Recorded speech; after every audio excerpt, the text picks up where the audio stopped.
What's the crack? You're very welcome back to another car chat. It is Friday, 21st November. I'm sitting in the underground car park of Flyfit. It's almost 6 o'clock in the evening. And I don't know what it is. Obviously, it's a busy time to be going to the gym anyway, like the evening time. A lot of people coming in after work. But it feels like this car park is all go. It's after quieting down now a little bit, but there was car alarms going off. There was loads of people coming and going, I assume, for the classes. And there is somebody rallying up and down in like some little shitbox 0 car that's like decaled in weed. Like it's just the hash plant, I guess.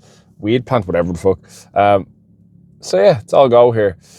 But we're now a couple of days post nationals.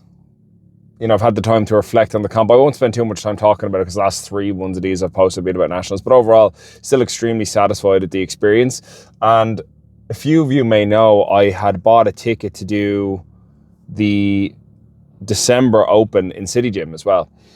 Initially, I had bought the ticket as an under 93, and the whole goal of it was I have a couple of lifters, particularly James McLaughlin, who I'm trying to push. James will know, like James and I bicker all the time in training, and I give him so much shit, but he is a lifter that I see great potential in to lift at potentially a national level within the next year or so. And I just wanted to enter to give him the push. But as I got deeper into the nationals prep, I was like, oh, maybe this is a bad idea. Like, you know, Christmas is one of my favorite times of year. And then like, I'm going to be like cutting, or well, not cutting, but like maintaining a lower body weight for an extra 2 weeks that I probably don't have to. So I had actually emailed to move up the weight class before the deadline up to the 105s. Now, the intention was like, I'm not particularly planning to be coming in pretty heavy. Last year, I competed at Western Euros in September, and then I competed at Open Nationals in November. And in that time, I think I was around 92 for Westerns, and I came in at 99 for Nationals. And like, obviously I went up the weight class, but like that's 7 kilos in about 2 months. Now, yeah, I was probably like a little dehydrated, and like, you know, I was probably a bit like under replenished at the weigh-in for Westerns, and I was eating and drinking a lot prior to weighing in for nationals. But still, that's like a good amount of weight. So I'm not planning to do anything like that again, because coming into next year, initially I was thinking I'd compete a lot less, but I'm in 2 minds now. And anyway, the point is that for 2026, I want to compete as an under 93, so it won't do me any good to gain excessive amounts of body fat. So my goal was to come in and still be quite light. But as the prep went on, and the last couple of weeks there coming into nationals, I was like, maybe I should just pull out of December. I'd actually asked if I could go back to the 93s past the deadline. They told me they could potentially move me back down, but it would be as a guest lifter, which kind of defeats the purpose. So at the moment, I'm planning to still show up and do the 105s. That is the Sunday PM, which was the big dissuader, because I went from being potentially, if I'd stayed under 93, it would have been Saturday AM, now I'm Sunday PM, and I have 19 other lifters doing this meet. So you can imagine what that would mean for how fucking wrecked I'd be by the time I got to that stage of the weekend. So I'll do some planning ahead of time and have some people help me. Anyway, I trained yesterday, first session since nationals. I'll train today and I'll train on Sunday, and then back to the full 4 days a week from next week. But I'm feeling quite fresh. Training yesterday felt pretty good. I'm actually quite excited about training again. I think like I just needed that good meet, regardless of like whether it was nationals or an open or anything. I think just having a nice tidy 9 for 9 without having to worry about anything else really helped me enjoy the experience again. And like I said previously, I didn't realize it was on my mind as much as it was until after I did it. So yeah, glad the meet went well. And I think I've got another couple of things to look forward to now between December and into the calendar for New Year. It looks like it's pretty stacked. But with the topic of competing, I'm going to spend a small bit of time again trying to keep these capped at about 10 minutes about coming into competitions, what your goals should be.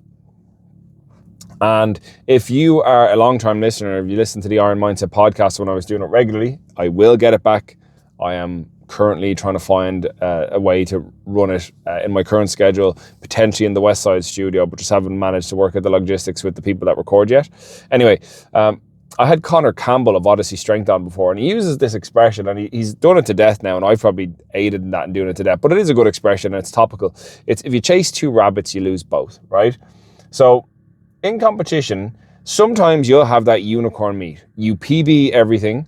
You put up a new total, new dots at a lower body weight, you're leaner, you're stronger, you win best lifter, you get your gold medal, you get all these nice pictures, everything goes right, you know?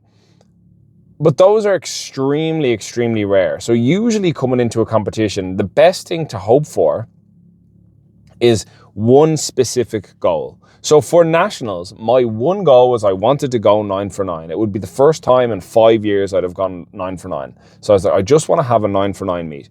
I didn't think I would be as close to third place as I ended up being. So yeah, in hindsight, you could say I could have pushed here, could have pushed there, but that wasn't the goal. And I think moving the goalpost halfway through the meet wouldn't have been the play either. I did discuss with the lads prior to Mark Comiskey going out for his deadlift. Mark pulled 290 and that locked in a 725 total, and I went out for mine right after him. I did 292 and I could have gone up to 297, matched his total and beat him on body weight, but then I wasn't positive I had it, and I was pretty confident in 292. So, and 5 kilos makes a difference at those kinds of weights. So I was just adamant I wanted my main goal, and I'm happier having stuck with it, because had I taken the swing and missed, I would have felt like I wouldn't have gotten what I needed out of the competition. You can probably hear that car now in the background. Look, if you're a car guy, my friend Evan Wallace is really into cars. This is like so gay. You're rallying around a car park in Airside in your weed decal car. It is so gay. Anyway, I'm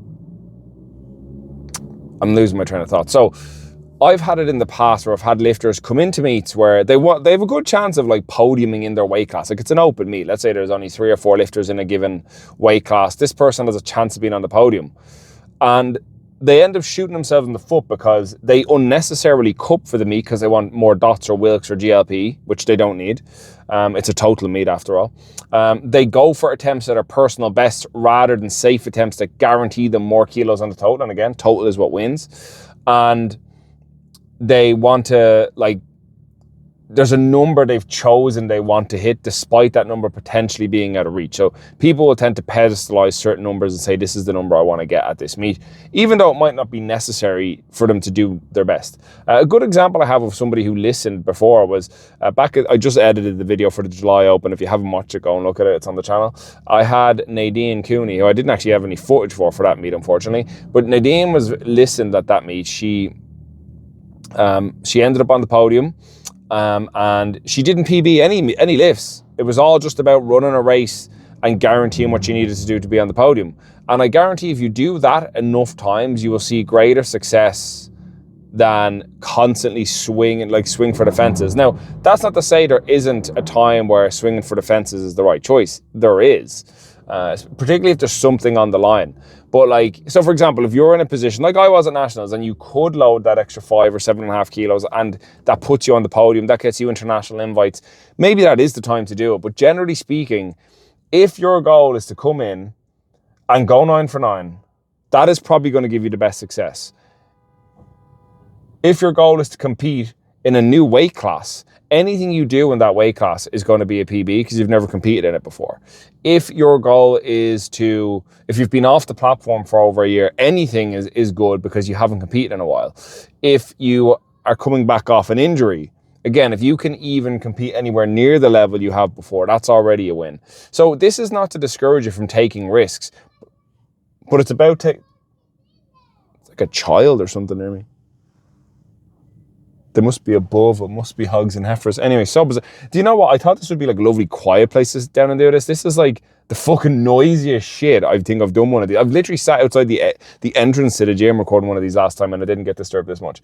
But yeah, it's not to discourage you from taking the risks where they're necessary, but it's being able to like not get so caught up in the emotion of the moment when you're there and say, what is the best outcome? And like, I do this with lifters. I'm like, what's your main goal coming in to this meet? Everyone always goes 9 for 9. Personal bests, total PB, podium. It's like, yeah, that's the best day ever. Of course we're going to try and do all that. I'm not saying like, it's in the fucking, it's at one end of the bell curve. I'm not saying like undershoot everything purposely and cost yourself podiums and positions just for the sake of 9 for 9. I'm saying take appropriate risks where necessary. But if you say I want 9 for 9 more than anything, you should take the safer plays because that will guarantee you the 9 for 9. Whereas if you're saying I don't care about 9 for 9, I could go 4 for 9, I wouldn't care. I want to qualify for nationals. I want to put up a new total. I want to get 400 dots. I want to get 100 GLP, whatever it might be. So that's the rant. I could go on more, but again, then this video kind of starts veering severely north of 10 minutes, and we're just at that point now. Thank you once again for joining the Car Chats. I'll be back with more another time. Have a good one. I'll talk to you later.